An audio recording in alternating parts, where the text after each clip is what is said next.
ناظرین، عالمی ادارہ صحت کے مطابق نظر انداز کی جانے والی ٹراپیکل بیماریوں سے دنیا بھر میں 1 ارب سے زیادہ افراد متاثر ہوتے ہیں اور ان بیماریوں کی وجہ سے ترقی پذیر ممالک کی معیشتوں پر ہر برس اربوں ڈالر کا بوجھ پڑتا ہے۔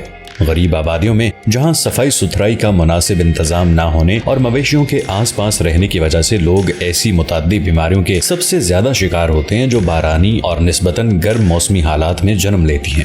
مزید مشکل یہ ہے کہ خسرہ اور ٹی بی جیسے امراض جن پر 1 صدی پہلے تقریباً قابو پایا جا چکا تھا اب دوبارہ بڑھ رہے ہیں۔ اس کے علاوہ نوو وائرس اور فلو جیسی قابل علاج بیماریاں بھی ہزاروں ہلاکتوں کا سبب بن رہی ہیں۔ خوش قسمتی سے نئی طبی ٹیکنالوجی میں انفیکشن پر قابو پانے، وباؤں کو روکنے اور یہاں تک کہ بیماریوں سے متاثر دور دراز علاقوں تک جان بچانے والی اشیاء پہنچانے کی صلاحیت موجود ہے۔ جراثیم کش پینٹ، صفوف کی شکل میں ویکسین اور ڈرون کے ذریعے انسانی اعضاء کی ترسیل جیسی جدید ٹیکنالوجی اب تیزی سے عام حقیقت بنتی جا رہی ہے۔ فوری طور پر تو یہ سہولیات مختلف بیماریوں میں مبتلا لوگوں میں شرح اموات کم کر سکتی ہیں، جبکہ مستقبل میں ٹیکنالوجی ان متعدی بیماریوں کو سمجھنے میں ہماری مدد کر سکتی ہے، جس سے بیماریوں پر قابو پانے کے عالمی منصوبوں کو فائدہ ہوگا۔ نمبر 1، بغیر درد والی انسولین۔ ناظرین، کچھ ادویات صرف انجیکشن کے ذریعے ہی دی جا سکتی ہیں۔ بار بار سوئی کا چبھنا مریض کے لیے تکلیف دہ ہوتا ہے اور طبی عملے کے لیے بھی مشکل کا باعث بنتا ہے، جبکہ کچھ علاقوں میں جراثیم سے پاک سوئیوں کی کمی سے بھی بیماریاں پھیلنے کا خدشہ رہتا ہے۔ امریکہ کی MIT اور ہارورڈ یونیورسٹی نے ایک ایسی تہدار گولی ایجاد کی ہے جو انسان کے نظام ہاضمہ سے ماورا ہو کر خون میں انسولین شامل کرتی ہے۔ ایک مرتبہ جب یہ گولی نگل لی جائے تو اس میں موجود انسولین نکل کر معدے کی دیوار میں جذب ہو جاتی ہے۔ ذیابیطس کے ٹائپ 1 میں مبتلا افراد جلد ہی اس مٹر کے دانے جتنی بڑی گولی سے فائدہ اٹھا سکیں گے۔ نمبر 2، جراثیم کش رنگ۔ ناظرین، ہسپتال میں زیر علاج مریضوں میں سے تقریباً 10% ہسپتالوں میں اپنے قیام کے دوران کسی نئی بیماری میں مبتلا ہو جاتے ہیں۔ اس کا سبب جراثیم سے بھرے آلات اور ہسپتال کے در و دیوار ہوتے ہیں۔ اس کی وجہ سے صرف امریکہ میں ہر سال 1 لاکھ لوگ ہلاک ہوتے ہیں، جبکہ دنیا بھر میں 7 لاکھ افراد ہسپتالوں سے لگنے والی بیماریوں کا شکار ہو کر ہلاک ہو جاتے ہیں، جن میں ٹی بی، HIV اور ملیریا جیسی بیماریاں بھی شامل ہیں جو دواؤں کے خلاف مدافعت رکھتی ہیں۔ ابھی حال ہی میں عالمی ادارہ صحت نے اینٹی بائیوٹک ادویات کے خلاف جراثیم کی بڑھتی ہوئی مدافعت کو صحت کی عالمی ایمرجنسی قرار دیا تھا۔ اس کے رد عمل میں امریکہ کے خوراک اور ادویات کے محکمے اور رنگ بنانے والی دنیا کی صف اول کی کمپنیوں نے مشترکہ طور پر کئی ایسے جراثیم کش محلول بنائے ہیں جنہیں طبی آلات اور ہسپتال کی دوسری اشیاء پر لگایا جا سکتا ہے۔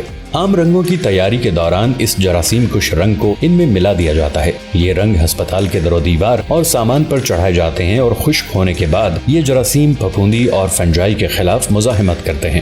بائیکوٹ نامی ایک کمپنی نے جو ایسا ہی ایک اینٹی میکروبیل پینٹ بناتی ہے، اینٹی بائیوٹک ادویات کے خلاف مدافعت رکھنے والے سپر بگز سے نمٹنے کے لیے ایک مؤثر نظام متعارف کرایا ہے۔ نمبر 3، جعلی ادویات کی روک تھام کا جدید طریقہ۔ ناظرین، فراڈ کی وجہ سے عالمی معیشت کو سالانہ 3000 ارب ڈالر کا نقصان ہوتا ہے۔ کارپوریٹ کرپشن سے لے کر جعلی الیکٹرانکس اور شناخت کی چوری تک کوئی بھی صنعت فراڈ سے بچی ہوئی نہیں ہے۔ اس طرح صحت کا شعبہ بھی فراڈ سے محفوظ نہیں ہے، جہاں کچھ مخصوص ادویات میں تو 70% تک جعلی ہوتی ہیں۔ رواں سال فروری کے آغاز میں WHO نے بتایا تھا کہ خون کے سرطان کی ایک جعلی دوا جو اس کی اصلی دوا ایکوزک کی کاپی ہے اور جسے برطانیہ کے لیے تیار کیا گیا تھا، اب یورپ اور امریکہ میں بھی دستیاب ہے۔ اس کے علاوہ ڈاکٹروں کو اینٹی ملیریا گولیوں میں نشے کی دوا ایکسٹیسی اور جنسی قوت کے لیے استعمال ہونے والی دوا ویاگرا کی باقیات ملی ہیں۔ ادویات اصلی ہیں یا جعلی، یہ معلوم کرنا تقریباً اتنا ہی مشکل ہے جتنا بینک اکاؤنٹس کی نگرانی کرنا۔ ادویات کی ترسیل کے پیچیدہ نظام کی وجہ سے، جن میں درجنوں سپلائرز اور کئی ممالک شامل ہوتے ہیں، جعلی ادویات بنانے والوں کو موقع ملتا رہتا ہے۔ اصلی اور مستند ادویات کی مارکیٹ منشیات کی مارکیٹ سے بڑی ہو چکی ہیں۔ ڈرگ ڈیلرز کو بھی یہ حقیقت معلوم ہے، اور جب کوئی مریض جعلی دوا کھانے کی وجہ سے صحت یاب نہیں ہوتا تو عام طور پر ڈاکٹر دوا کی بجائے بیماری کو مورد الزام ٹھہراتے ہیں۔ لیکن اب یہ سب جلد ہی تبدیل ہونے والا ہے۔ کمپیوٹر بنانے والی کمپنی IBM کے محقق کرپٹو اینکرز تیار کر رہے ہیں، یعنی ایسے ڈیجیٹل فنگر پرنٹس جنہیں تبدیل نہیں کیا جا سکتا۔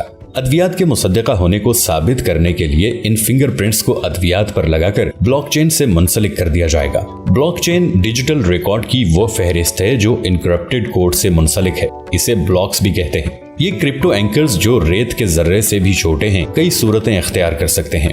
یہ کھانے کے قابل ہیں اور انہیں گولیوں پر لگانے سے اصلی اور جعلی گولیوں کا فرق معلوم ہو جائے گا، بالکل اسی طرح جس طرح اصلی اور نقلی ہیرے کو پہچانا جاتا ہے۔ یہ کرپٹو اینکرز بہت محفوظ ہیں کیونکہ ان کے کوڈ تبدیل نہیں کیے جا سکتے۔ ادویات بنانے کے کاروبار میں تیزی سے بڑھتے ہوئے فراڈ کے تناظر میں یہ مریضوں، ڈاکٹروں اور صحت عامہ کے حکام کو زیادہ تحفظ فراہم کر سکتے ہیں۔ نمبر 4، عوام کے لیے مفت وائی فائی۔ ناظرین، ہمیں پاکستان میں انٹرنیٹ کی اچھی رفتار اور اچھا معیار بآسانی دستیاب ہے اور اس لیے شاید ہمیں اس کی اہمیت کا اندازہ نہیں ہے، لیکن دنیا میں بہت سے لوگوں کو ایک قابل اعتماد نیٹ ورک کی سہولت میسر نہیں ہے۔ صحت عامہ کے کسی بحران کے دوران اگر ڈیجیٹل رابطے ختم یا خراب ہو جائیں تو اس کے خوفناک نتائج ہو سکتے ہیں۔ دوا کے استعمال کی مقدار کا معلوم نہ رہنا، غلط ریکارڈ، خراب فیصلہ سازی، طبی غلطیاں اور وبا کے بارے میں نامکمل معلومات جیسے مسائل شامل ہیں۔ افریقہ جیسے بر اعظم میں 1 ارب افراد زیادہ تر موبائل انٹرنیٹ پر انحصار کرتے ہیں، لیکن کنیکشن یعنی نیٹ ورک بہت خراب ہے۔ BRCK نامی رضاکاروں کی ایک تنظیم نے موجہ کے نام سے عوام کے لیے مفت وائی فائی ڈیوائس تیار کی ہے۔ یہ ڈیوائس ایسے علاقوں کے لیے تیار کی گئی ہے جہاں انٹرنیٹ تک رسائی محدود ہے۔ مواد فراہم کرنے والے اس نیٹ ورک کی مدد سے لوگ اضافی اخراجات ادا کیے بغیر انٹرنیٹ اور سوشل میڈیا تک رسائی حاصل کر سکتے ہیں۔